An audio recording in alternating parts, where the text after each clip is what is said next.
The NASCAR Craftsman Truck Series. Its founding in 1995 was defined by a plethora of older drivers, never getting the opportunity to shine in the upper echelons. People like Mike Skinner, Ron Hornaday, Joe Ruttman, and Rick Corelli were some of the many to find success in this new series. But one driver, who was one of the youngest out of all of them, used it to build a legacy.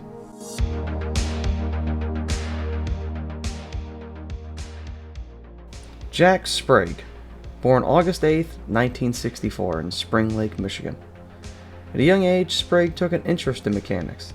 As soon as he could, he started working on street stocks. He began racing at Thunderbird Raceway, where early on he won the track championship. Soon after that, he took his street stock to Winston Raceway, and again won the track championship. He was becoming a local legend, and hadn't even reached his mid-20s yet. He soon went on and won the Big Ten Championship at Concord Motorsports Park, and then the overall NASCAR Winston Racing Series Championship later on. Sprague was proving to be an incredible short track driver, and became one of many to attempt the Sportsman Division races at Charlotte Motor Speedway. On the big track he proved impressive, winning his first ever race. However, he was later disqualified for something found in post-race inspection and moved to last. Tim Bender was declared the winner, and Jack Sprague would soon make his debut in the official touring series of NASCAR. October 7, 1989, Sprague qualified 28th as preparing to compete in his number 78 Griffin Racing Chevrolet. He was out due to an engine failure though on lap 8. 1990, however, saw Sprague take on almost the entire Busch Series schedule. He was driving for prominent car owner Frank Cece with a combination of Keystone Beer and Blanton's College. He ran the Daytona race to start the year, with the number 14 not owned by CC, but Pusey and Associates. Sprague finished 40th that race, and sat out till race 10, where from Nazareth onward, Sprague drove for CC. He replaced Clifford Allison, who had been struggling early on, and their season was headlined by a 6th place at Orange County Speedway, and overall success was modest.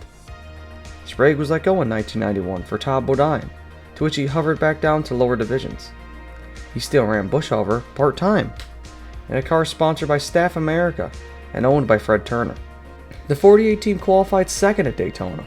They also got the pole at Charlotte, where along with starting first, Sprague would come home 5th. Qualifying seemed to be a strong suit for the team, and on top of leading 44 laps at Dover, Sprague was proving his worth.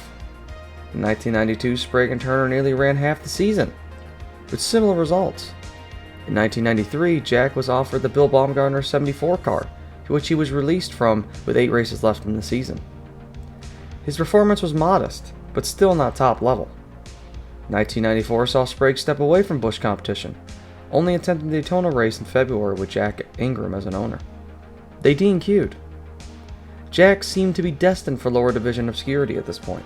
The highly talented soon-to-be 30-year-old had not even been able to break through to a good ride in Busch, but a new division was forming, and one that he might not be able to resist.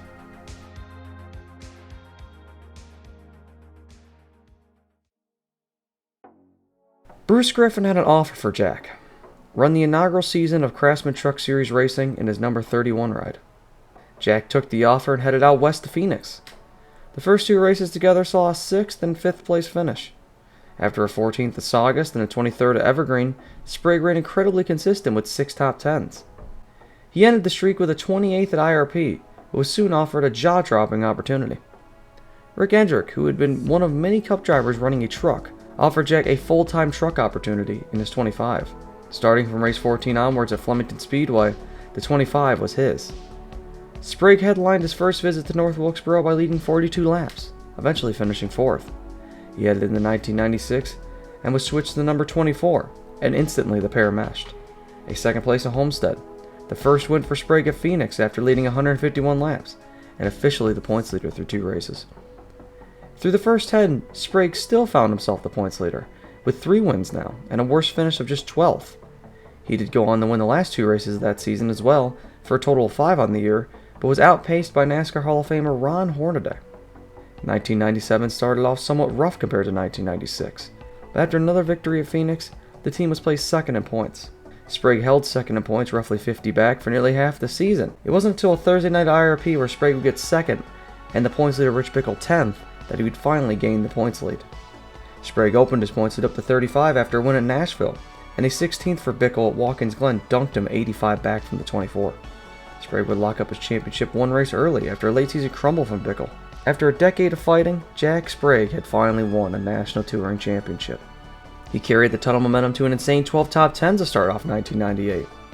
Jack, after his 12th top 10, which was a win at Fontana, was in a dogfight with Ron Hornaday. Both men were trying to become the first to win 2 truck titles, and a 31st at Pikes Peak handed the points lead to Ron, but Sprague fought back and reclaimed it with a win at IRP. Jack would get involved in an incident at Flemington Speedway, pulling Joe Ruttman in as a third-party title contender. And over the next few races, Sprague whittled down Ron's lead before taking it back with a win at Richmond. There were now 7 races left, and it was becoming apparent that this was going to come down to the wire. Ron fired back with a win at Memphis, and after Gateway there was only 5 points between them. The two went back and forth, Hornaday with the points lead with 4 races left, Sprague had it with 3 races left, and it was going down to the last race now. Coming in, Jack was only 13 back of Hornaday for the championship. In an incredible last race of the season, Sprague would win the race with Hornaday second, but the points weren't enough, and at a then record margin of only 3 points, Ron Hornaday was declared the champion. Sprague for 1999 was destined to redeem himself. He went on a tear again, and this time he dueled with Greg Biffle, once again going in the last race of the season, 21 back. This time a third truck and Dennis Setzer was also involved. But Sprague pulled deja vu and won the race. This time he finally won the championship and grabbed it over Biffle by only 8 points. Sprague now had won 2 titles in 3 years, and miraculously was only 3 points away from winning 3 consecutive titles. Sprague was getting rumored to be a supposed Hendrick 4th car, but every time it was discussed it was shot down. Sprague for 2000 was a non-factor for the title, although he did still claim 3 wins. For 2001, however, he was fairly decisive as Jack would become the first ever 3-time truck champion. For 2002, Jack would not even run a truck race, as it was time for a change.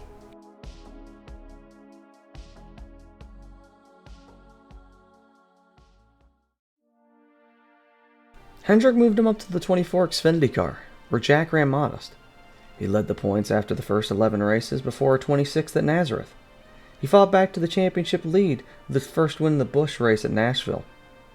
But at Daytona, he would start a string of poor finishes. Sprague lost the momentum he had and cemented himself 3rd in points until he fell to 5th at season's end. He would not return to Busch in 2003. He instead elevated another series, to Cup. He would drive for Gene Haas in the number 0 Net Zero car. The first race was the Daytona 500, where he got 14th. Rockingham was 34th, but Vegas was a modest 26th. Struggles soon were on the horizon for the Zero team. 2 finishes at 22nd headlined their run to June, and by race 18 at Chicagoland, they were officially outside the top 36 in owners' points. It was on July 16, 2003 that Jack and Haas agreed to mutually separate, and Jack wouldn't run a race in the top 3 touring divisions for almost 3 months until a truck race at Las Vegas. Jack got a call to drive the number 11 IWX Motor Freight Chevrolet, to which he finished top 5. He then ran the last race of the year, to which he was distantly involved in the infamous 2003 Truck Championship debacle. As champion Travis Kvapil moved up to Cup, Sprague was offered the champion ride. He won at Mansfield in 2004, and finished 7th overall in the championship. He returned again in 2005 and won at Texas, and finished 8th overall in points. He left the 16 in 2006 and drove for the 60 for Jeff Weiler. He won 2 races that year, and finished a humble 5th in the standings.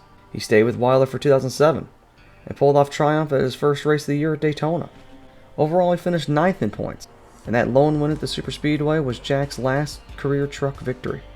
2008, Sprague ran for KHI, where he got 9th in standings, running the last 5 races of the year with Jeff Weiler again. And then after that, Sprague never ran a race again.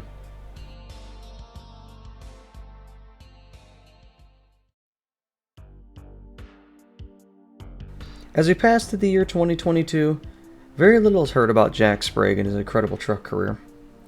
What's even more impressive is that only 2 men have even surpassed his win total in trucks, those being Kyle Busch and Ron Hornaday. Only 1 man has even more truck championships than him, and that's Ron Hornaday, to which Jack still nearly beat by 3 points to flip-flop that record. So with that, is Jack Sprague a Hall of Fame worthy candidate? Let's take this into account. In the top 3 series are 15 drivers with 3 titles across the divisions. 9 of them are already in the Hall of Fame. Of the 6 that are not, 4 of them are still active. The 2 that are not active that could be inducted next year are Jimmy Johnson and Jack Sprague.